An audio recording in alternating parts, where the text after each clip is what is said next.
Pues muy bien, buenos días y muchísimas gracias a Forbes por invitarnos a Deloitte y a mi persona en poder participar hoy en esta charla, en esta presentación que os vamos a hacer ahora mismo de este estudio que hemos hecho en colaboración con Google.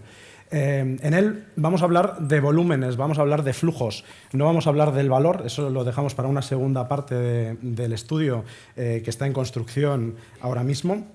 En este primero lo que estamos hablando y de lo que vamos a hablar, esto no pasa, perdón, ahora, perdonad. Como os decía, la presentación la hemos dividido en estos próximos 15 minutos en dos partes. Una primera parte que vamos a ver este zoom out del mercado y una visión 2040. Entonces aquí yo quiero hacer un disclaimer para gestionar las expectativas porque hablar de predicciones a tan largo plazo puede parecer muy arriesgado en este sentido. ¿Por qué nos hemos atrevido con Google a hacerlo? Pues porque contamos con una combinación de tres factores.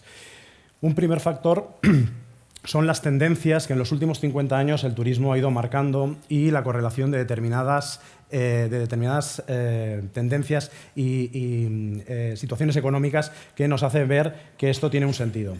La segunda es la base de datos tan impresionante que tiene Google con las búsquedas a nivel mundial que los usuarios van realizando y su amplia experiencia. Y por último, cómo no, el conocimiento que tenemos en Deloitte de la industria del sector turístico y también de los modelos que hemos puesto para poder gestionar toda esta inmensa cantidad de búsquedas.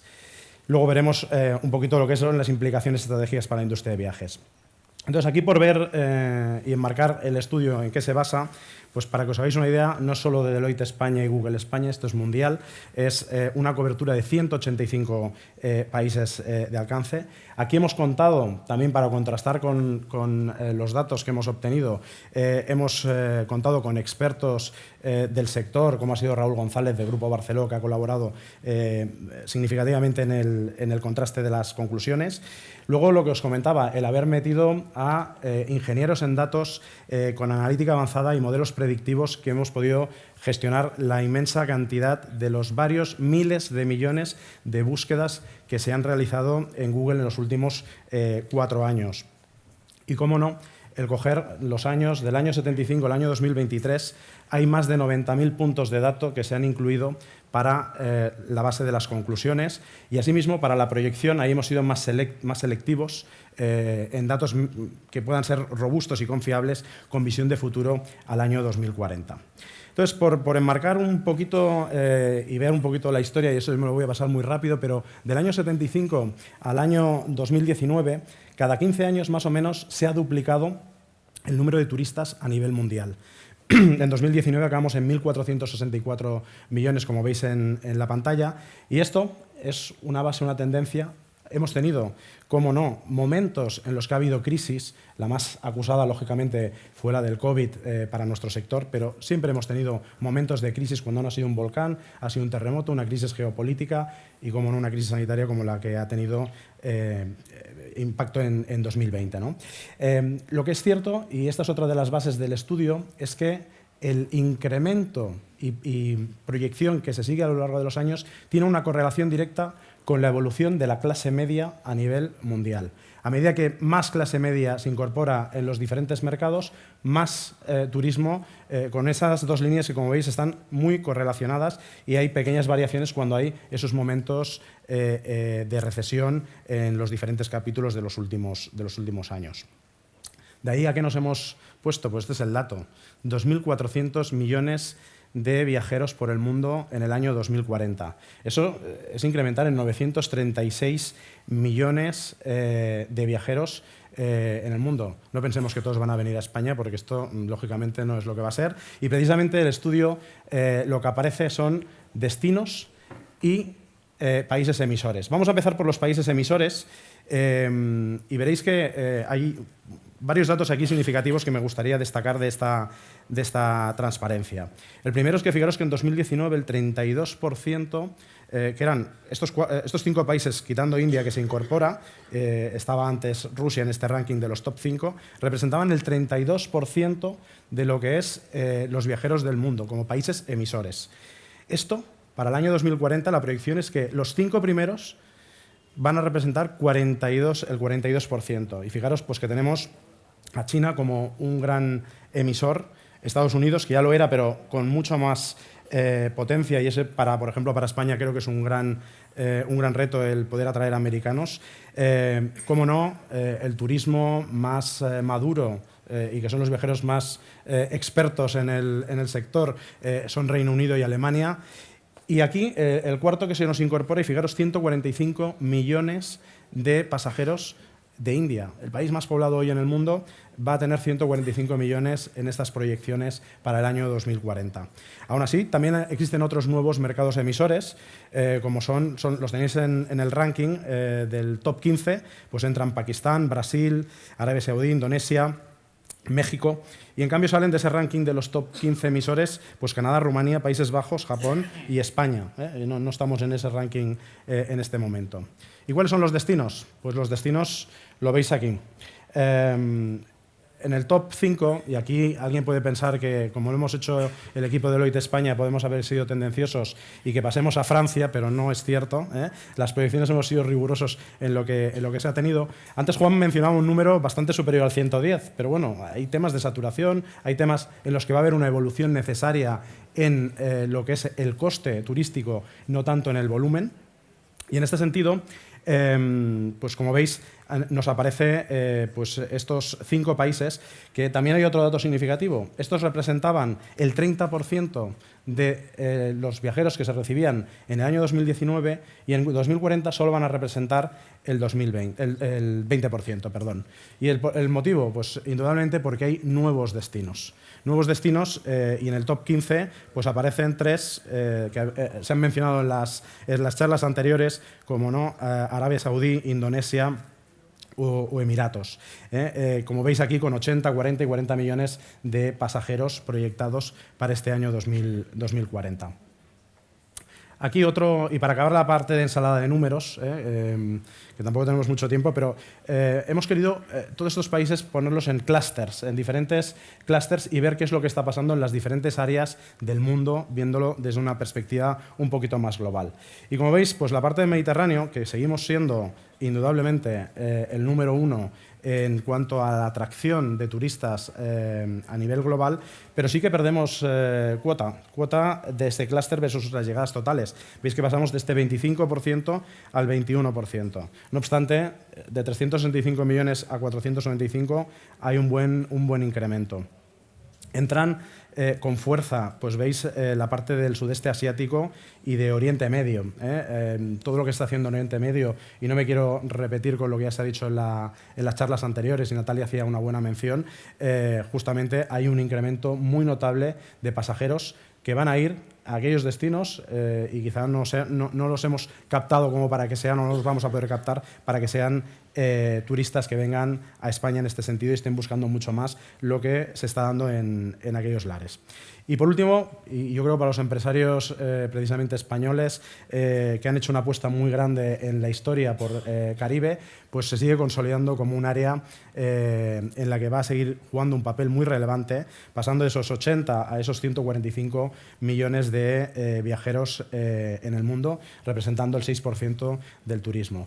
Estos 4 clústeres solo representan, bueno, solo es un decir, es un 45%, pero quiere decir que al final hay muchos otros destinos y estará mucho más atomizado, y se han hablado hoy también de algunos destinos como Albania y otros destinos que quizá hoy son muy emergentes y que no estaban contando en las cifras en el año 2019, y en el futuro sí que tendrán un rol importante.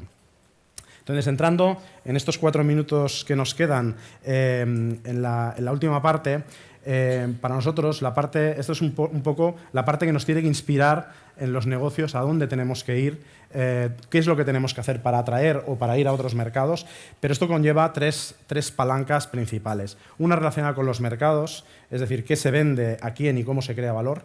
Una segunda parte, que son los modelos de negocio, que es cómo se configuran las empresas y cómo se obtienen las capacidades.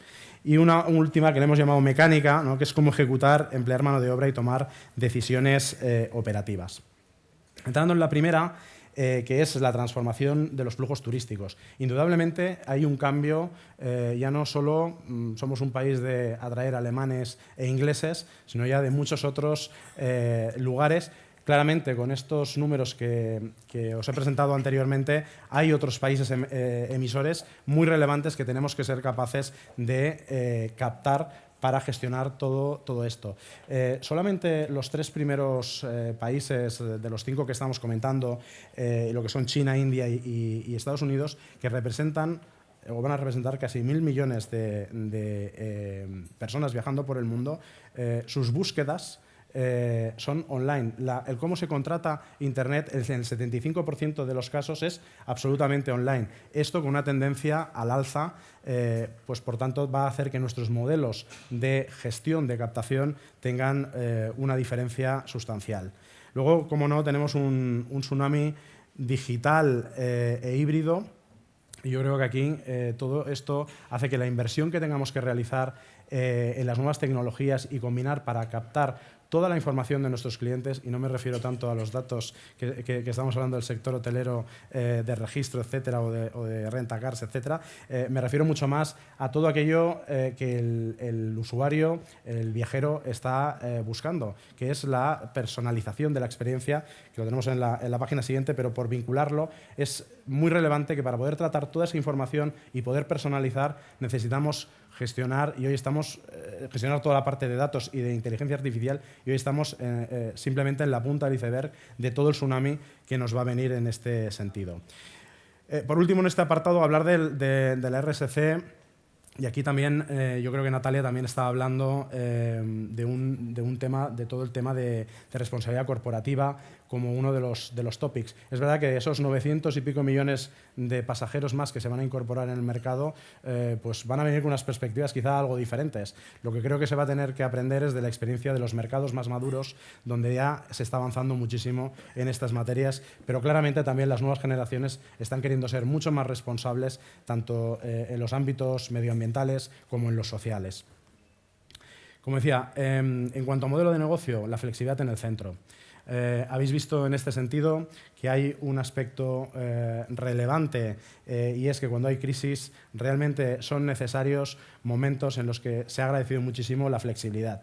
Las compañías que más rápido han salido de la crisis última del COVID han sido las que más flexibilidad han tenido en sus modelos. La segunda es la hiperpersonalización. Cada vez más, como comentaba antes, la experiencia, lo que busca el usuario es la experiencia y la adaptación. Nos tenemos que adaptar en todos los mercados a nuevas culturas, a nuevos requerimientos que estén realizando esos nuevos pasajeros del mundo. Y por último, la reconfiguración de la industria. Y aquí a lo que nos referimos es que seguramente para dar pie a toda esa hiperpersonalización va a ser necesaria la alianza entre compañías. En toda la cadena de valor, pues probablemente el hotelero tendrá que hacer una gestión con el que está vendiendo el viaje, con el que está trasladándolo, etcétera. Cosas que hoy podéis decir, ya se están realizando, sí, pero se van a tener que hacer de una manera mucho más acelerada, basado mucho más en toda la información y en la rapidez en la que se mueven los datos. Y por último, y para finalizar, de aquí voy a destacar, porque los otros temas los he visto, la mecánica es